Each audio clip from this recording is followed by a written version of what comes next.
mapuh jadi baja tanah pula dah. Apakah maklumat ning? Ikuti bersama di dalam video YouTube FC Cinta Nabi dan juga saya. Salam hormat, salam bahagia kepada saudara, ibu bapa yang dikasihi sekalian yang dah ikuti bersama di dalam video ni. Baiklah, hari ni tanggal 20 ni bulan 4 tahun 25. Sebelum daripada saya nak pergi tahu perkenaan dengan kemapuhan yang telah berlaku di kawasan Rafah pada hari ini, baiklah saya nak bawa saudara pergi kepada 7 orang yang mapuh di muka gelembung ketika dibangkan oleh pasukan tentera Mah ataupun orang panggil umum Kabdat ataupun gelembung berdenuk. Maka pasukan Mah tipu dan masuk dalam lubang gelembung, mapuh 40 orang baru ni, hak duk luar 7 orang. Sekarang ni dan hari ni tu untuk nak taruh ke bakal dia tu di dalam negara Israel ataupun kambuh bakal hak tentera Israel hak 7 orang hak di muka gelembung tu terlecak tu mapuh belaka. Lepas tu hak 30 duduk di dalam lubang tu boleh ambil duk agih tu tak ada wayak khabar. Cuma kambuh turun dalam lubang gelembung Mah tu. Dan hari ni berlaku buat fikti lah. Kambuh akan bakal hak pasukan tentera Israel tu 7 ekor di dalam negara Israel. Baiklah saudara-saudara, ibu bapa yang dikasihi sekalian, pihak tentera Israel tu bertepur dengan tentera Mah pula dah. Di kawasan Rafah di sebelah selatan Gaza saat itu ada mapuh dan sakit parah. Itu telah nyata oleh Sabekah Rosah ataupun Syabekah Rosyad kata ada berlaku pertempuran di kawasan Rafah di sebelah selatan. Kalau mengikut daripada sub TV, ada mapuh dan sakit parah. Ada mapuh dan sakit parah. Mana kata sakit berat.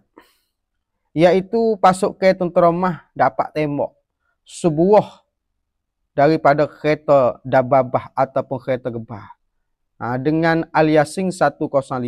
Dia duk menusuk ataupun dia panggil Kamin bir Rafah, yakni sumjing di Rafah, dia panggil Kamin. Mana kata duk menusuk nanti seteru mari bedeh.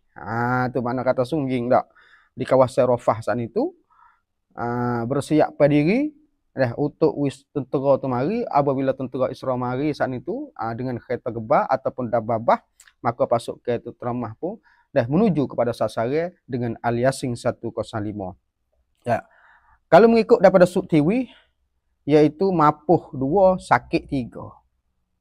Dak sakit 3, mapuh 2 ekor, sakit 3 ekor.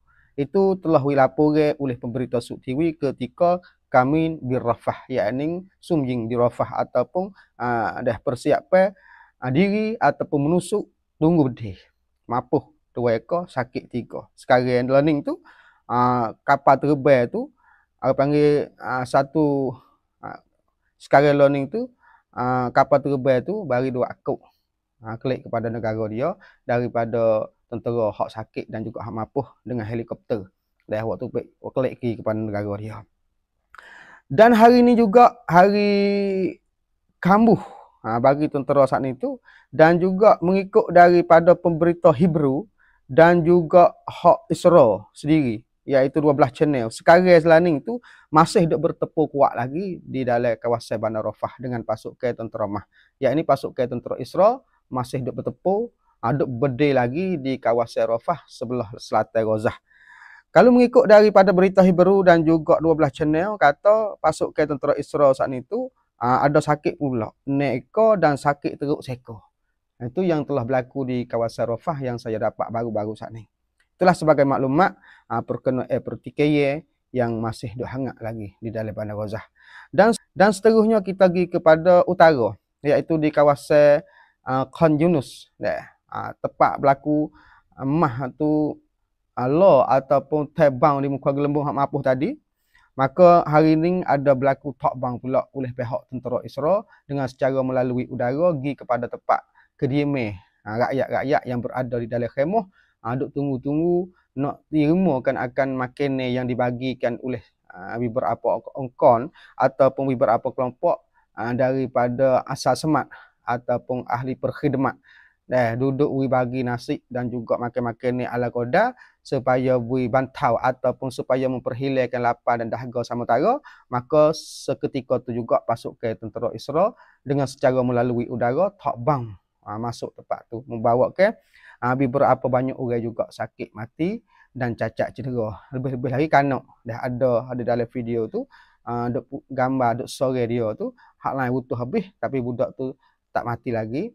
Dan kawasan-kawasan dia ketika terbang tu utuh-utuh tu utuh turun. Maka dia tu sakit juga budak, tinggal dia seorang umur lebih kurang daripada 4 tahun. Maka duk sore dia tu tak ada mati lagi. Dan itu maka sekarang ni dapat awak pertolongan dah lah terhadap kanak yang kecil itu tadi. Itulah sebagai ringkasan untuk maklumat ni. Sekiranya ada maklumat yang terbaru, saya akan sampaikan. Assalamualaikum warahmatullahi wabarakatuh.